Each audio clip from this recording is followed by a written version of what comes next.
Hi, everybody. It's Patricia Coughlin. Again, welcome. And I just want to thank you for subscribing, for writing to me and giving me feedback because I am, in fact, here for you. Really being able to serve you, support you in your own work is really important to me. Many of us work alone in isolation, and so having support and a place to talk about our work, our struggles, and what can facilitate and support our own growth and development, I think is really important. So I'm going to, in fact, be responding to a request today to talk about the importance of the triangle of person. And so kind of the context I want to use to frame this is that really any effective psychotherapy, but especially ISTDP, really depends on focus. We want to be focused and specific. We always want to be keeping the patient's presenting problems in mind. Everything we're thinking about and listening to is going to help us understand more deeply why this is a problem for the person, what kinds of conflicts are responsible for these problems, and then also give us some ideas about how we might help the person resolve these problems. And so when we're talking about the triangle of person, and not just the triangle of conflict, right? These are core concepts in dynamic psychotherapy, super high tech, right, by the way.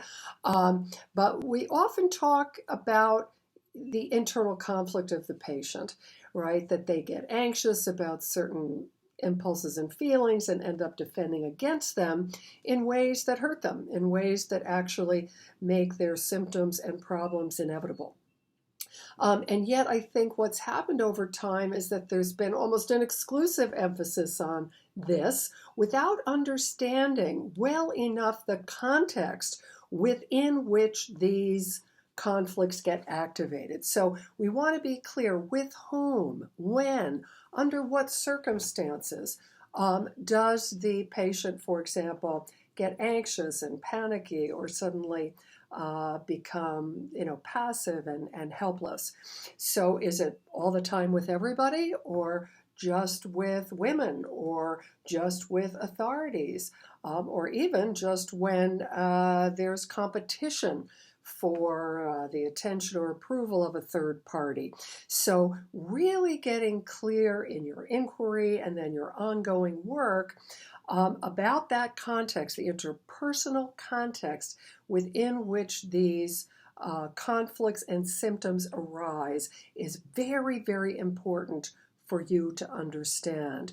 And very often patients are coming because they are having problems in their current life. So again, we want to get specificity, exactly where and when and with whom.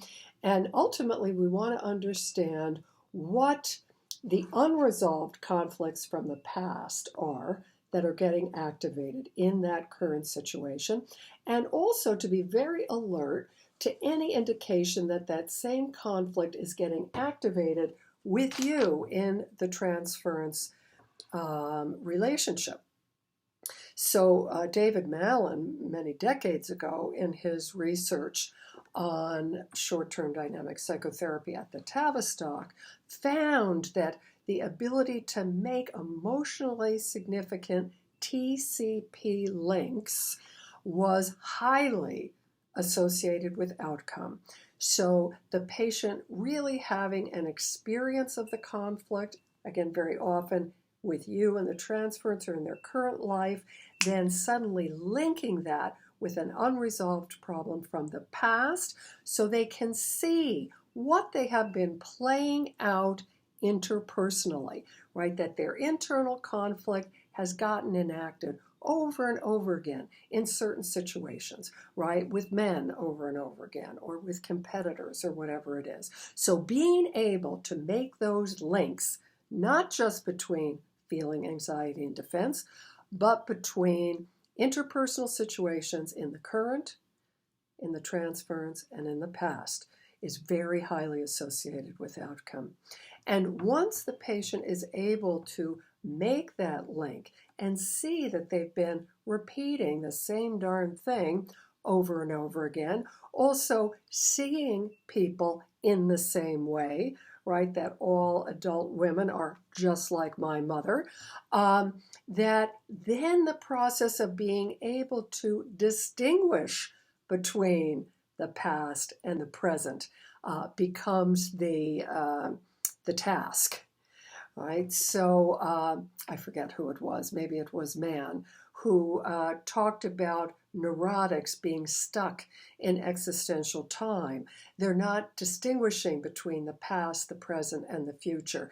And so this is something we really want to help our patients be able to do, that when they see they've been replaying this same dynamic from the past and the present, that they can now begin to see how both they and the other people involved are also different, and there are new opportunities. So this very often happens in a dramatic way when we're working again in the transference. So I'm thinking of a particular man who came to see me because he was not able to get over a divorce that had happened many years before.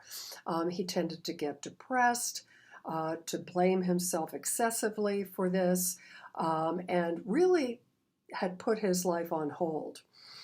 So we began by examining what had happened in his marriage, helping him to face his feelings toward his former wife, who had in fact had an affair and even got pregnant with another man while still married to him.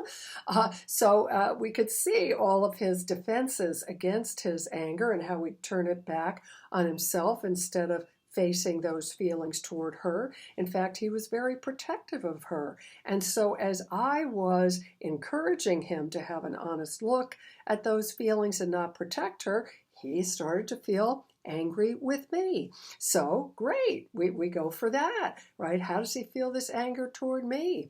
And then that got linked to anger toward his mother. And he could see that he experienced all of us, yeah, you, my ex-wife, and my mother, as these kind of demanding, controlling women.